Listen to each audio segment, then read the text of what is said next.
Hello everyone, this is Becca from Becca Harkins Art and welcome to the final painting in my reverse flower dip series. I've had so much fun with this series and I have learned so much, and I feel like this is the culmination of a lot of different things that I've been working on, learning, practicing, etc. So I've got a lot to say about this painting. The first thing that I want to talk about is the colors. If you've been following my channel for a little while, you might have watched the video that I did on transparency and opacity and how to layer complementary colors without making mud. If you'd like to watch that video, I'll drop a link here in the corner and you can click on that, or I will also list it in the description if you'd like to watch it at the end of this video.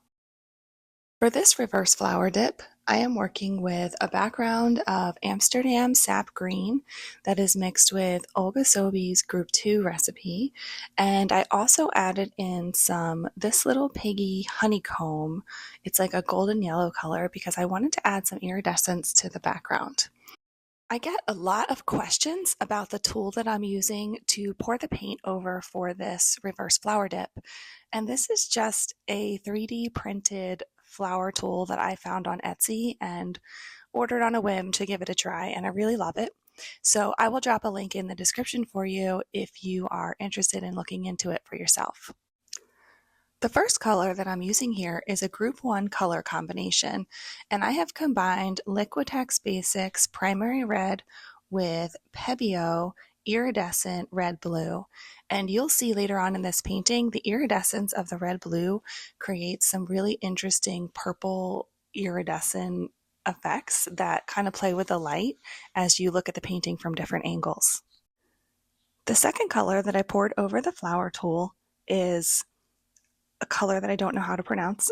It is by Amsterdam, and I believe it is Pyrrole Red.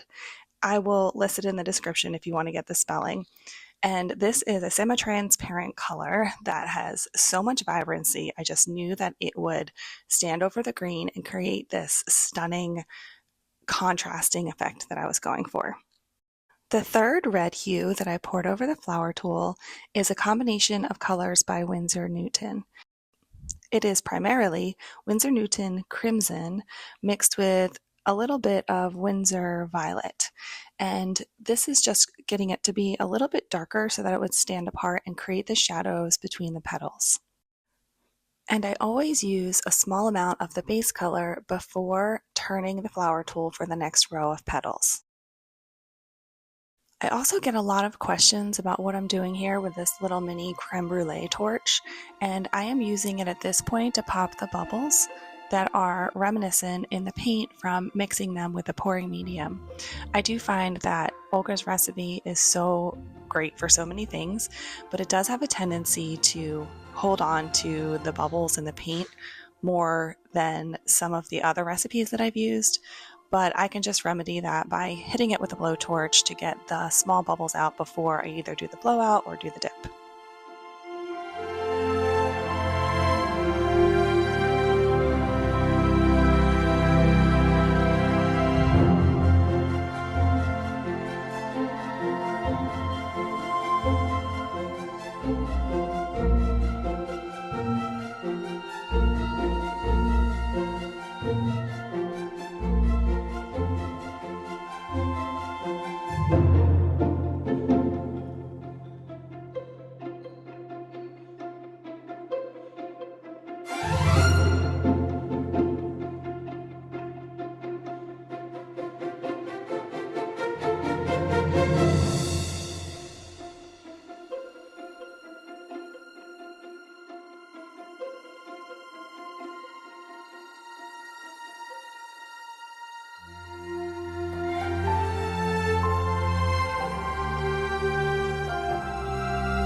Before dipping the paper towel into the flower, I am moving the center of the flower back to the middle because it has gotten a little bit off center. Isn't it beautiful just the way it is? Sometimes it's tempting to just leave it like this because that's really pretty, but I love the three-dimensional look that I get from the reverse flower dip. So here we go.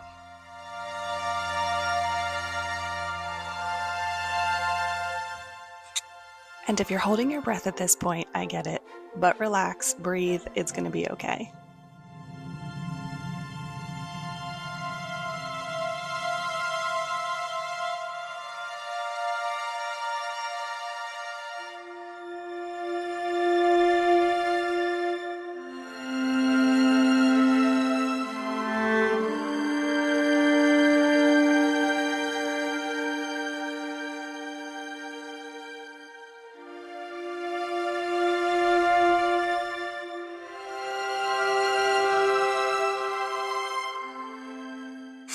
Wow, look at that. It is so vibrant and full of life. I love it. It looks so cool. And I poured the group 1 pinky iridescent color on sparingly because I didn't want a ton of those cells, and I got just the perfect amount. It is enough to separate the petals and create that 3D look without being overwhelming. There's one section here on the edge where the petal ran over and didn't get touched by the paper towel when I dipped it. So I'm just going to do a little bit of manual work here to make that blend in with the rest of the flower.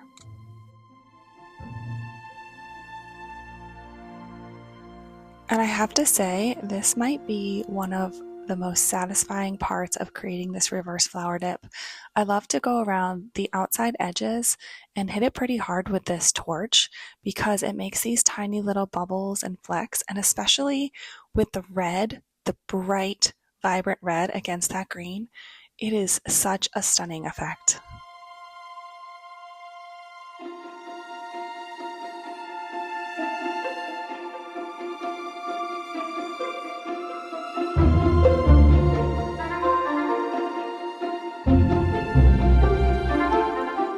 In the dipping process, I lost some of the cell effects between the light and the dark green on the corners, so I'm going to add some more paint back in and hit it with my blow dryer.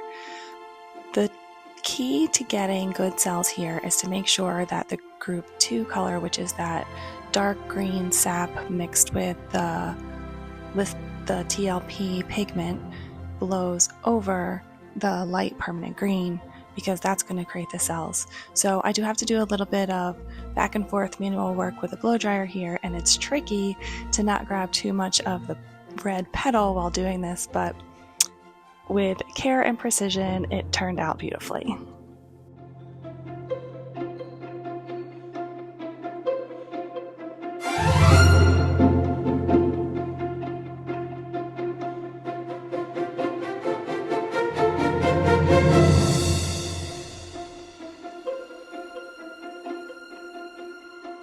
If you remember earlier in this video, I talked about the Iridescent Red Blue by Pebeo creating some interesting purple effects when you look at the painting from a certain light. And here you can see those purple edges shining through, and that is from that iridescent color. It's pretty cool, don't you think?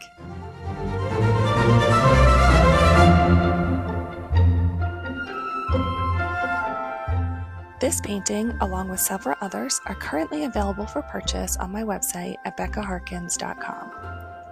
Thank you so much for joining me today. If you'd like to see more reverse flower dip paintings, you can go ahead and click on the playlist, and I will see you for the next one. Grace and peace to you, my friends.